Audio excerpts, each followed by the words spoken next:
Eu posso te dar agora com o muro. O muro nunca vai furar o teu olho. Eu tenho aqui a questão das duas sentenças do Tribunal Campo Fumo e o Tribunal de Recurso também na cidade do Maputo sobre a questão da Josina Machel e do jovem Licuco. Eu trago estas questões porque o jornal Dossiê Fatos traz esta questão. Acho que não detalhou o fundamental, que era importante que as pessoas partilhassem para poderem despertar-se da forma como o direito funciona neste país. Há coisas muito interessantes que eu consegui apanhar aqui no despacho dos juízes desembargadores Aderta Abrão Malhope, Dimas Maroa, Bernardo Fenias Bila e Naterça Mendes Barata. E recordar às pessoas que o juiz Dimas Maroa foi um juiz que foi muito famoso por ter sido o homem que julgou em primeira mão aqueles processos quentes quando os magistrados eram ameaçados e conseguiu condenar com boas penas os infratores dos golpes financeiros que andaram aqui no país. A questão de fundo que esta sentença traz, e um pouco importante, é que dizem as discussões, uma das partes, a parte da Josina Machel, pede uma indenização de mais de 200 milhões de meticais. Exatamente. Entretanto, compulsados os processos que ocorreram no mesmo Tribunal de Campo Fumo, mesmo as pessoas que foram mortas, os juízes daquele tribunal nunca decretaram um valor superior a 200 mil meticais. Para dizer que se nem a pessoa morta custa 200 mil meticais, como é que se entende que uma pessoa que foi aleijada no olho esteja a custar 200 milhões de meticais? Mas depois o compulsado o direito diz que não. A questão da compensação tem muito a ver com o valor que a pessoa é capaz de produzir durante o exercício da sua atividade e a capacidade que a pessoa tem.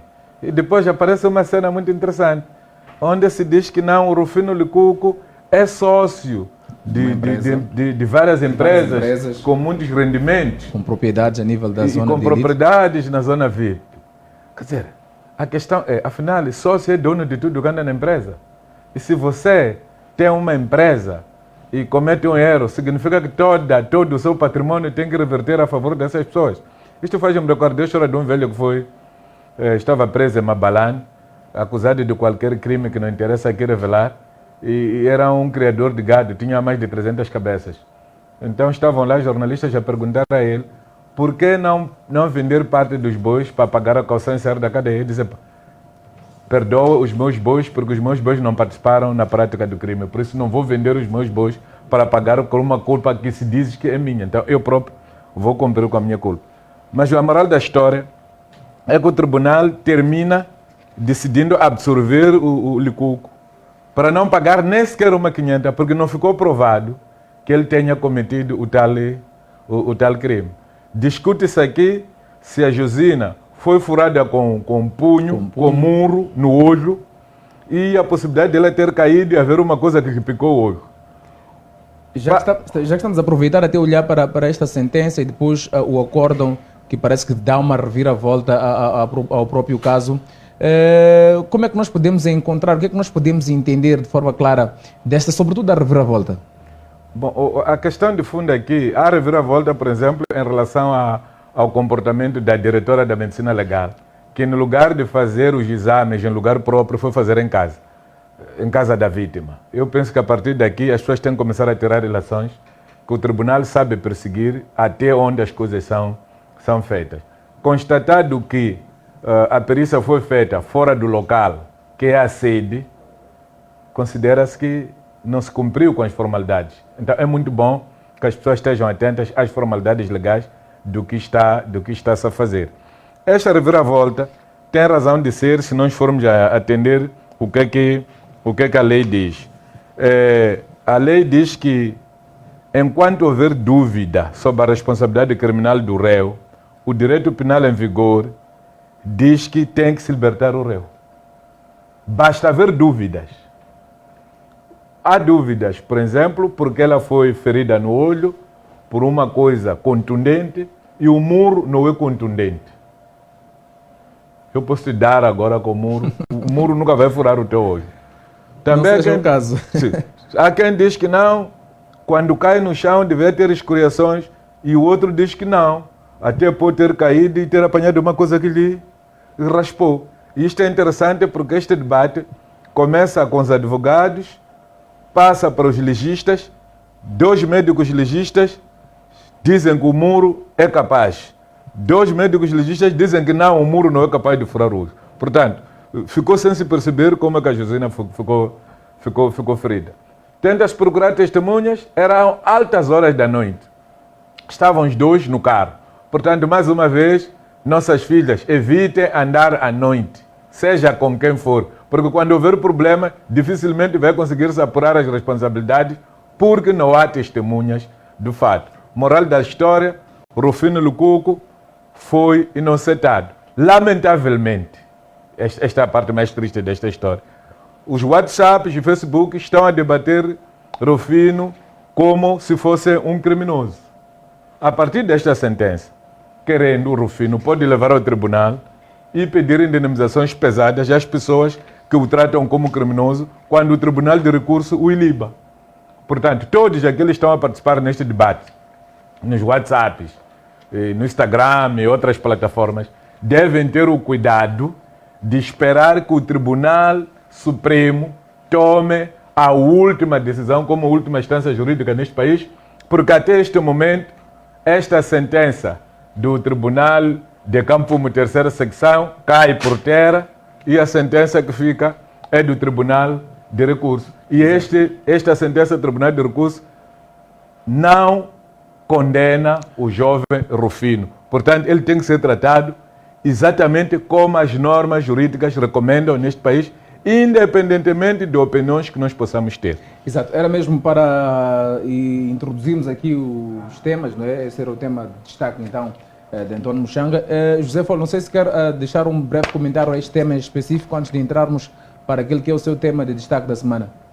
O que é que se pode comentar olhando para esta primeira, portanto, a sentença que condenava o Rufino até uma multa de cerca de 200 milhões e 500 e qualquer coisa a nível de números e que depois, ao recorrer, é ilibado?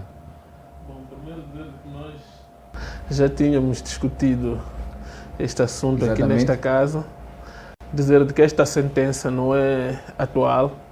Claramente. Contudo, nos últimos dias vem-se abordando estas situações, não sei com que motivação.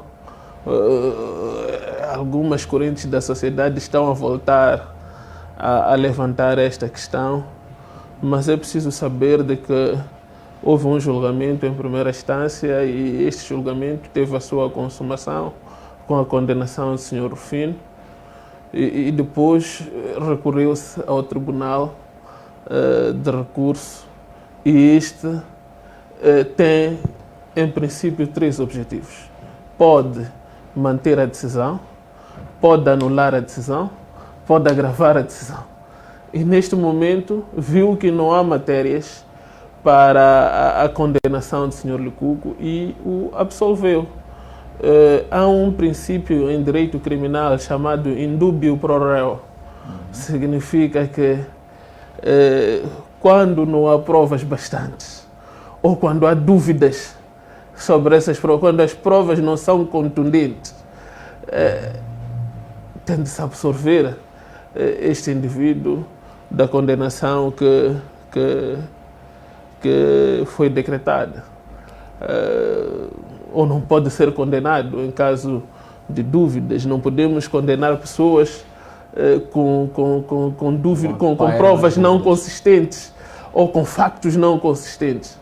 Então, eu penso que o tribunal fez o seu trabalho e está de parabéns.